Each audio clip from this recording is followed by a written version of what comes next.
John Jones and Nate Diaz are here. Hell yeah.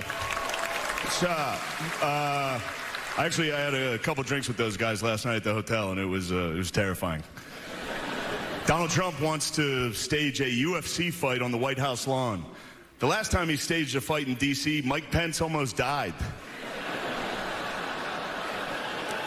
All right. No, you don't have to do that. It was fine. I didn't write it. Actually, there was supposed to be an Epstein joke here, but as it got deleted. Must have probably deleted itself, right? Probably never existed, actually. Let's move on as a country and ignore that. The New York Knicks had a great season. That was comedian Shane Gillis. I would say roasting in a different universe, the president of the United States, Donald Trump, but really it was more so a very lightly humorous way of stating the plain truth of what happened on January 6th, 2021. And I think that there are some lessons that we can learn from the aftermath of the January 6th riots that Trump stirred up at his own behest to essentially attempt to steal the American democratic system right out from under the American people's feet. And there are lessons to be learned in terms of what's happening with the Epstein files and the administration's refusal to release what they have on the Jeffrey Epstein case, even though Donald Trump pounded his fist and his allies pounded their fists saying that the Epstein files were to be released and that it was something that was a top priority for the administration. We heard that from Donald Trump Jr. We heard that from Pam Bondi, from the now FBI director, Kash Patel. And really what you're having now is the American people who are all of a sudden coming to the realization that the Epstein files are not going to be released. There's not going to be a phase 2 of what was found after there was a moment when people, influencers in the MAGA world, were given these big, thick binders that said Epstein Files Phase 1, and they paraded them around in a photo op to basically show how transparent the administration is being in this issue. And the American people are simply not buying it. And we're going to get into all that. But before we do, please be sure to like the video and subscribe to the channel. It helps out the algorithm a lot. So, yeah, Mike Pence, unfortunately, did almost die on January 6th, 2021. That's not even really a joke, right? I mean, that's just that's just a straight up truth. The protesters brought gallows to hang Mike Pence is what was repeatedly chanted by these rioters who attempted to overthrow American democracy. And, you know, the fact that that wasn't enough for Mike Pence to completely disavow Donald Trump and to completely say that Donald Trump is an awful, terrible human being should be surprising, but it really isn't, because of the magical ability that Donald Trump seemingly has to overcome things that would have absolutely ended the political careers of many, many different people, right? And it looked like that was going to happen in the aftermath of January 6th, right? I would say for 2 or 3 days, really, I can remember, where it looked like Donald Trump's political future was over in the United States. And it looked like Donald Trump was going to be sentenced to the dustbins of history, and that his legacy was going to ultimately be the riots on January 6th, completely unprecedented riots. And that was going to be his political legacy. But lo and behold, the MAGA troops and the MAGA influencers out there, they got their marching orders in very quick fashion. And what they all did is they all accepted their marching orders, and about a week out from January 6th, 2021, it was already ancient history in the minds of most Americans, which really we are to blame for that in a lot of ways. Us, the populace, not being able to focus on things for more than a few days at a time, and being distracted by this and that in our society. January 6th should have been it. I remember watching the TV on that day, as I'm sure many of you did, and it was something I will never forget my entire life, watching what unfolded live on TV on that day. And it really did look like Donald Trump's political future was over, but lo and behold, it wasn't. And Trump was able to pivot out of something as disastrously awful for a country as the January 6th riots. And fast forward to 2024, November 2024, the January 6th riots were perhaps maybe not spoken about enough by the Democrats, even though you had all kinds of sentiments flying around that, oh, the American people don't care about it and we need to move past it. Maybe it is something that we should have talked about a bit, a lot more, right? Playing that footage as much as we can and searing it into the minds of the American people as something that's completely unacceptable and something that was completely Donald Trump's fault. That didn't happen. And fast forward to November 2024, people have mostly totally forgotten about the riots, even though the vast majority of even the Republican Party in the days following were completely against it, were completely ready to chuck Donald Trump to the dustbins of history.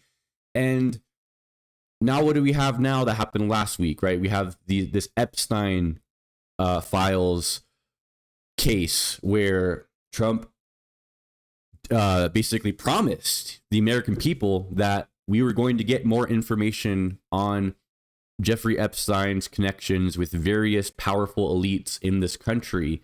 And what we're seeing is about a week on from that, it seems like Donald Trump is going to be able to once again weasel his way out of this one, unfortunately, given a lot of the MAGA troops getting their marching orders that were pounding the drum of this last week. And a lot of them are now saying, yeah, okay, never mind. I'm not going to talk about it anymore, because of the requests of the administration. And while you do have a sizable amount of Republicans out there who are not satisfied with Donald Trump's handling of the Epstein files, I think that when the rubber hits the road and when it comes down to it, you're not going to have too many people that are not voting or showing up at the ballot and voting third party or not supporting Trump based on this. And it is really indicative of really our media failing us in this country. And our media at this moment should be pointing out the obvious fact that one of the main reasons that Donald Trump, perhaps the biggest reason Donald Trump does not want the Epstein files to be released, and I don't understand how this is flying over, so many MAGA people's heads. I was giving them maybe too much credit in my last couple of videos I did on this.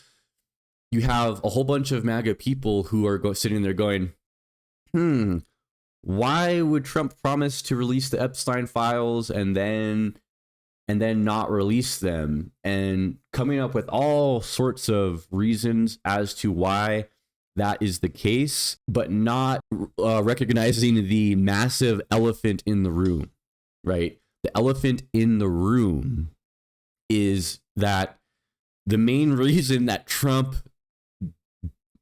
apparently doesn't want these files to be released and wants to put this whole thing past him is because ultimately he may be implicated, or he is implicated in the Epstein files, and that Donald Trump is a grotesque, disgusting human being who did unspeakable, awful things to children on this evil island, and that's the main reason why these files aren't going to be released, right?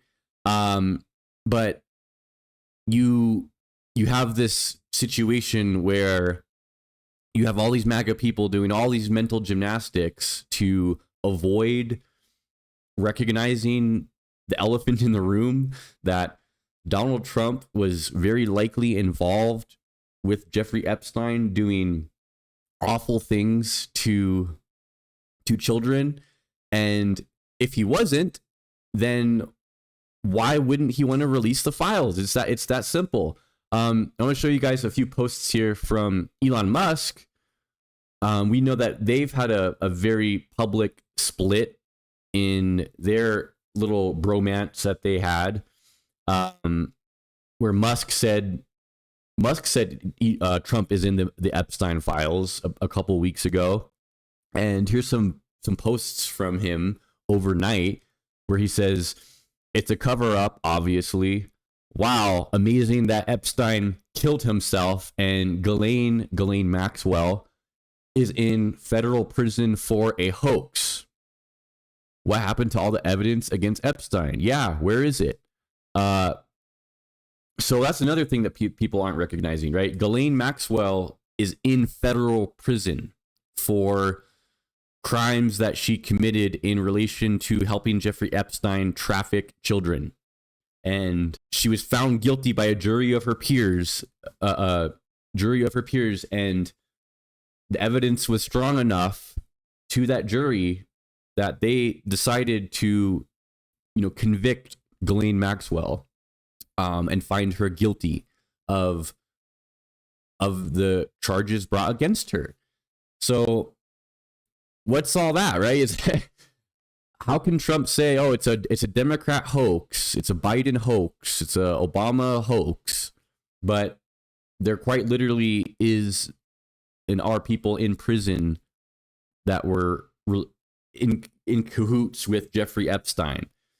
It just doesn't quite all add up. And the mental gymnastics that MAGA is doing right now to avoid the elephant in the room are absolutely astounding. Here's one more thing I want to show you guys before I go. This is a picture of Shane Gillis, the guy who made the ESPY jokes. Look at this. He's done work for Saturday Night Live impersonating Trump. Look at this hair. This hair is like that is a live animal. I'm pretty sure that is a live animal on this guy's head. That's not a wig. That's some sort of animal. Really funny stuff. And apparently Trump has said he's a fan of this comedian Shane Gillis because he's quote unquote on our side. Wonder how much that longer that's gonna last, right? Given these jokes that were made. Yeah, interesting times that we're in. This Epstein case continues to roil. It obviously is on the minds of quite a bit of American people right now, and it has made an impact on social media, and it's kind of in the minds of the normies, if you will, which not a lot of things often cross over. Every once in a while, you get a big story like this that everyone in America is paying attention to. Whether or not this turns out to have long-lasting political ramifications for President Trump and the Republican Party remains to be seen, but this is certainly having at least a cultural impact, and this is definitely a moment where people are going to look back on this moment and go, wow, that was a defining part of Donald Trump's administration in whichever way it goes, right? And I think ultimately that if Trump's term continues to be as unsuccessful as it has been, it's going to be marked by people remembering things like this Epstein saga, Trump trying to make it all go away, rather than getting tax breaks or people being deported in mass numbers and looking back fondly on that for whatever reason. People may, in fact, this might be what Trump is remembered for. January 6th, the Epstein files, and being a overall grotesque, disgusting human being. That's all I got for you guys in this one. Thank you so much for watching. Be sure to like the video, subscribe to the channel, comment down below, and I'll see you guys in the next video. Take care.